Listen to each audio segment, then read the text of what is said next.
Меня зовут Юля, добро пожаловать на наш с Сашей канал. В этом видео будет моя любимая тема – переделка Fix Price. Героями сегодняшней переделки будут жестяные шкатулки Валентинки.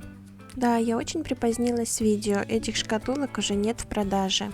Но если вы купили про запас такие или у вас есть похожие, то возможно мои идеи вам будут интересны. Самая первая идея, которая пришла ко мне в голову, это сделать контейнерную свечу.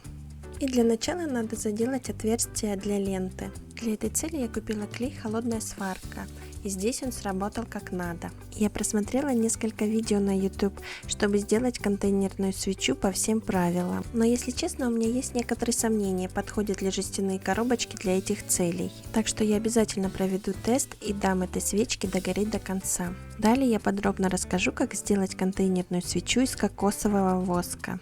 Еще в прошлом году я купила деревянный фитиль для свечи другого вида, но никак не дойдут руки ее сделать. На самом деле я зря покупала этот фитиль, так как его можно сделать из обычного шпона. Обычно шпон пропитывают оливковым маслом, но кокосовый воск достаточно жирный, так что можно обойтись без этого этапа. Также я услышала рекомендацию, что необходимо покупать металлический фитиль-держатель, так как деревянный может уплыть. Так ли это, узнаю, когда буду тестировать свечу.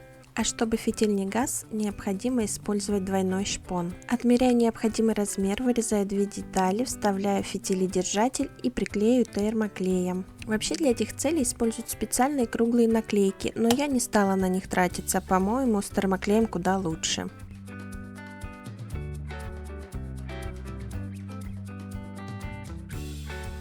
Кокосовый воск заказала на маркетплейсе, самую маленькую упаковку 500 грамм. Конечно, выгоднее брать большую упаковку, но для моих экспериментов мне этого количества вполне достаточно. Примеряю кусочек воска на глаз. Мне кажется, что этого вполне достаточно, но забегая вперед, я скажу, что мой глазомер меня подвел, как всегда. Оказалось, этого в 2 раза меньше, чем нужно. Также для правильного плавления воска необходимо знать его температуру, а у меня как раз таки завалялся кулинарный термощуп, но я даже не подумала, что для него необходимо купить батарейки, так что пришлось делать наугад. А дужку я купила самую дешевую, так как это всего лишь эксперимент. От дужки добавляю 10% от веса воска. Правда, эти весы у меня очень плохие, никак не куплю себе ювелирные. Необходимо тщательно все перемешать, чтобы отдушка равномерно распределилась в воске. И чуть не забыла сказать, воск необходимо плавить на водяной бане, чтобы он не перегрелся. Воск вливаю прямо на фитиль, чтобы он наверняка напитался маслом. И как я говорила ранее, глазомер у меня не очень, поэтому пришлось повторить все то же самое. Итого вышло 80 грамм воска на эту шкатулку.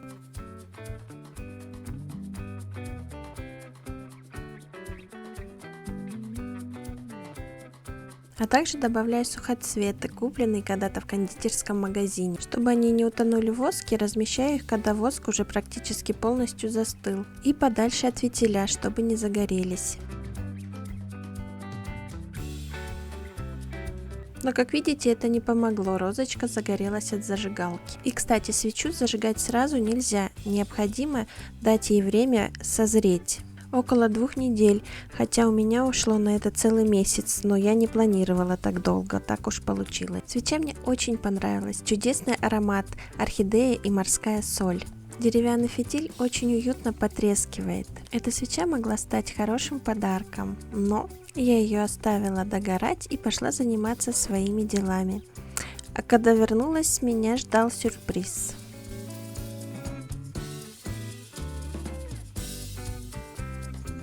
Подозреваю, что металл расширился из-за тепла и весь воск вытек. Но зато фитиль остался на месте, никуда он не всплыл.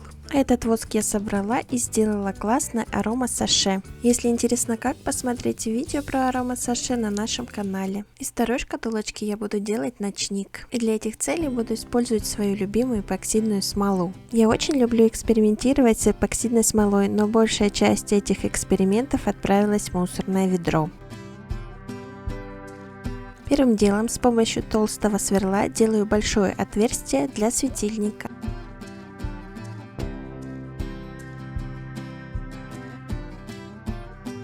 В качестве светильника использую светодиодную свечу из Fix Price.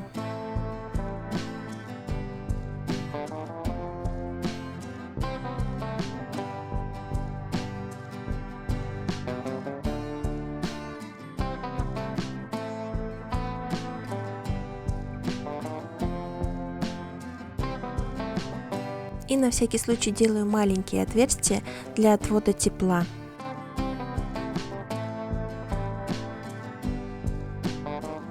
Можно использовать любой пластик, я решила взять силиконовую форму, чтобы поверхность изделия была точно гладкой. Если вы смотрели наше видео про теплицу, то знаете, что там я использовала обычный толстый файл.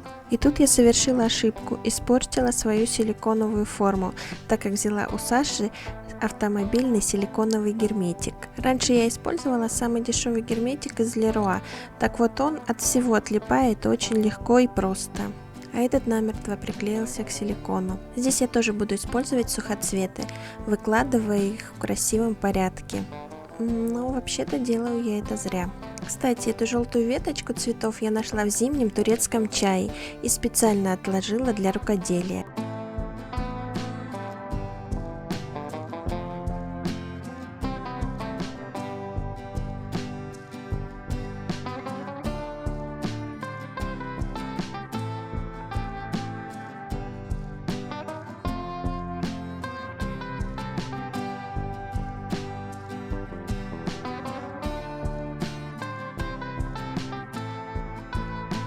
Герметик я использую для того, чтобы не протекла смола.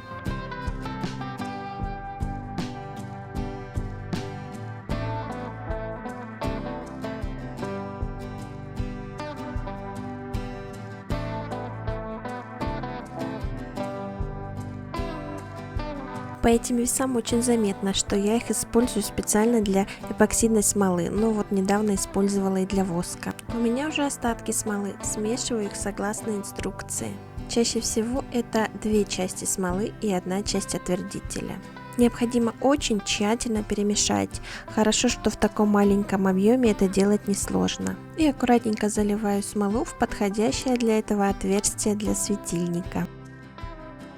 Я использовала быстро застывающую смолу, так что за ночь уже все было готово. И как я уже говорила, зря я раскладывала сухоцветы, но мне даже так очень нравится. Если покрасить смолу в какой-нибудь цвет, то можно обойтись без сухоцветов. Сухоцветы закрывают некрасивую изнанку, внутренность изделия. Так что приходится замешивать еще одну партию смолы.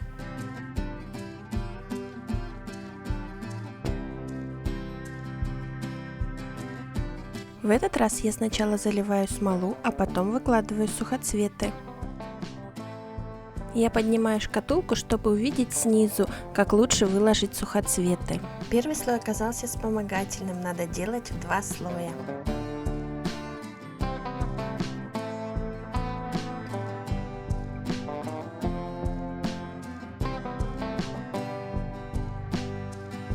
И заполнив все пространство сухоцветами, я оставляю в сторонку, пока полностью смола не застынет. И после чего приклею светодиодную свечу, и наш ночник готов.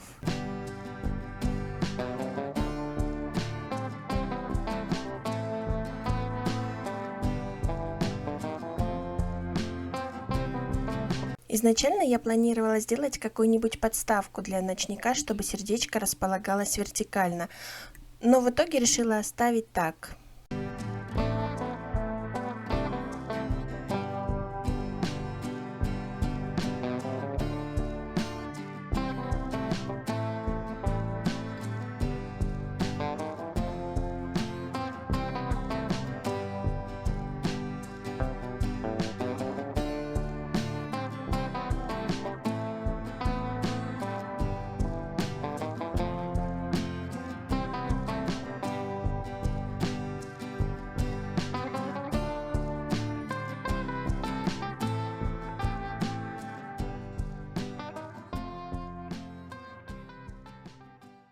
Для третьей переделки буду использовать крышечки от шкатулок.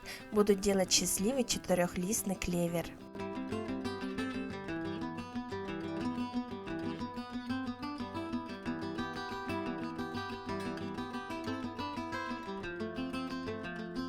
Для того, чтобы соединить между собой листочки, решила использовать клей «Холодная сварка». Еще когда я делала переделку почтовый ящик, я выяснила, чтобы что-то склеить с этими жестяными коробочками, это надо очень-очень постараться. Проще все-таки просверлить и прикрутить. Но я все-таки решила не оставлять попытки склеить детали между собой. В этот раз использовала клей холодная сварка и остатки эпоксидной смолы, которые остались от ночника. Смола держала гораздо лучше, но не выдержала даже небольшого надавливания, а я решила сделать надежную конструкцию, поэтому здесь мне приходит на помощь Саша. Лепестки будем крепить на две круглые заготовки из фанеры диаметром 6 сантиметров. Для начала Саша делает отверстие под саморезы в жестяных крышечках.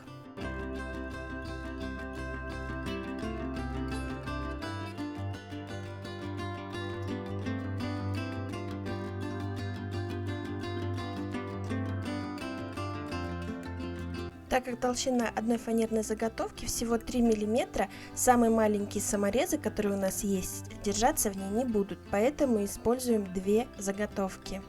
Ой, берегите стол и используйте деревянную подложку.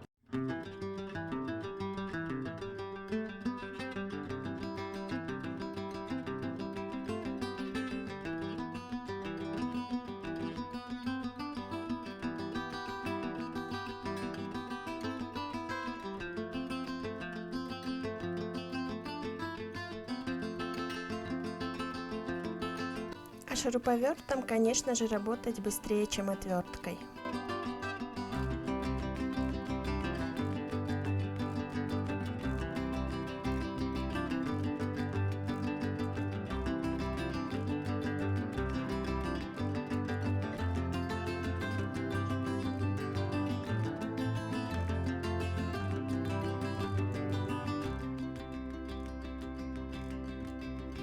Для основания подставки взяли деревянную заготовку в виде тарелки, а в качестве ножки деревянный погонаж. А чтобы при закручивании самореза дерево не лопнуло, необходимо просверлить отверстие под саморезы. И далее Саша соединяет детали подставки с помощью самореза.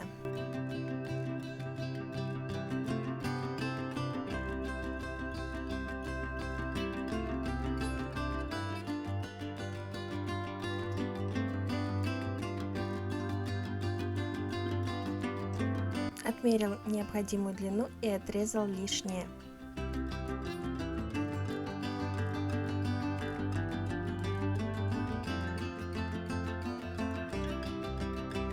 К сожалению, самые маленькие саморезы, которые можно купить в строительном магазине, торчат из фанеры 6 мм. Саша сточил их болгаркой. Еще один вариант решения этой проблемы – заказать на маркетплейсе маленькие рукодельные саморезы.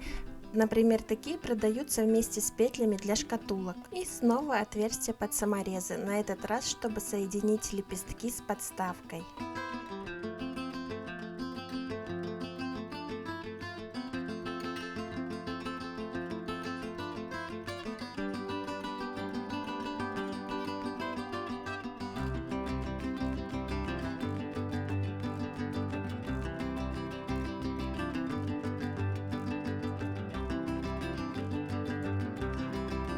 Саша сделал почти всю работу, мне остается самое приятное – крашу зеркальным золотом из баллончика.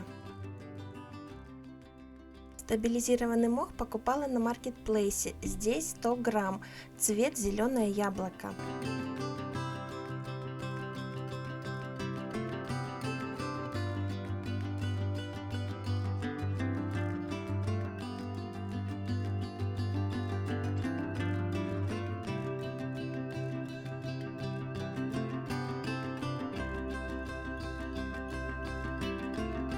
Работать необходимо в перчатках, так как этот мох красится, и мои ногти приобрели зеленый оттенок.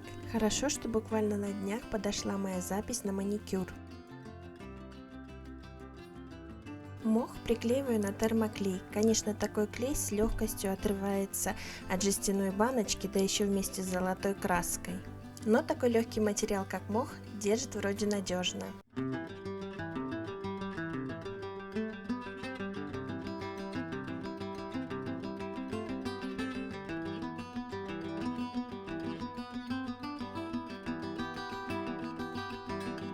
Изначально я планировала закрыть середину саморезами кристаллом из эпоксидной смолы и даже специально купила силиконовые молоты для этих целей. Но мне понравились эти золотые гвоздики посередине, поэтому пока что я решила оставить так.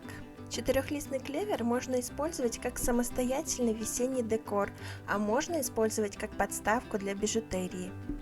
А также на мхе можно закрепить сережки со швензами в виде крючка. Но надо быть аккуратной, не забывать, что мох красится. А вот так у меня выглядит съемка с рук.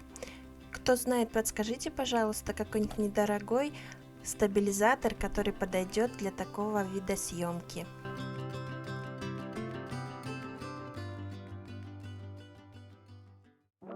И для заключительного проекта буду использовать очень похожую шкатулку сердечко, которая тоже была куплена мною в фикс-прайсе, правда, пару лет назад. Буду комбинировать два размера сердечек.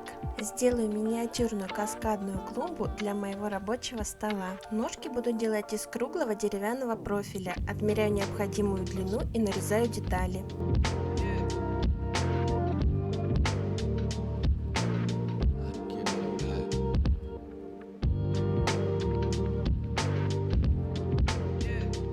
Очередная попытка приклеить холодной сваркой потерпела фиаско.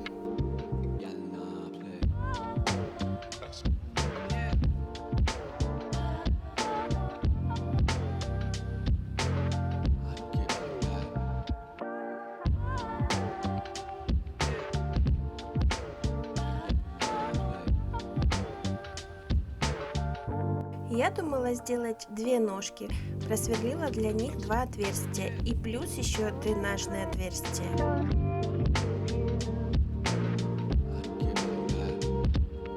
Но тут Саша пришел с работы и, как обычно, решил поберечь мои ручки и сделал все сам.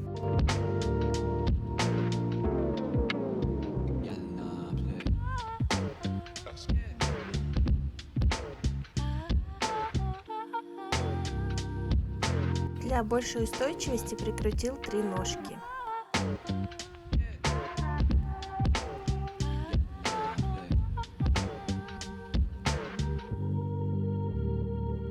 Вот такая вот двухъярусная клумба у нас получилась. Конечно бы я хотела сделать ее трехъярусной, но большего сердечка я не нашла.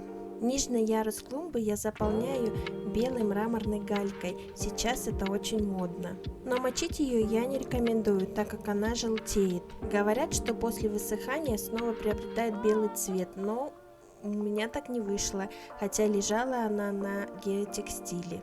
Купить мраморную гальку можно на маркетплейсах.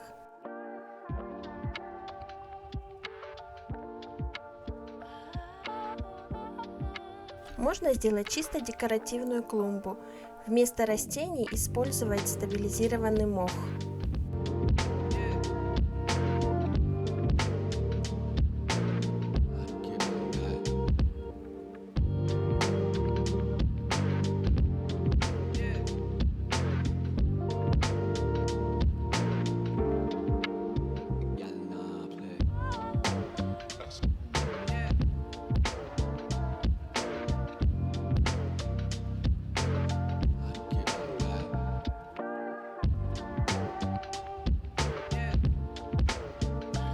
Я же решила посадить в свою клумбу свой любимый ампельный суккулент крестовник Роули, варигатный. Купила я его еще пару месяцев назад, но все не доходили руки пересадить его.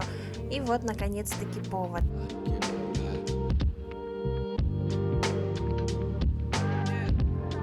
А это в стаканчике с крестовником зашло какое-то семечко, по-моему, это анакамсерос. Сажаю в специальный грунт для суккулентов.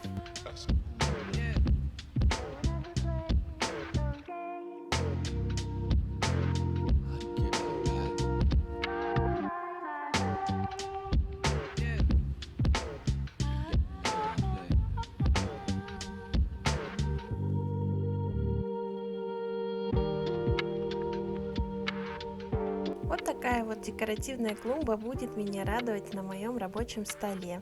А также мой любимый суккулент всегда будет у меня на виду. Правда, теперь нужно купить какую-нибудь маленькую персональную фитолампу специально для него. Спасибо, что досмотрели это видео до конца, и если оно вам понравилось, то ставьте лайк и подписывайтесь на наш канал. До новых встреч!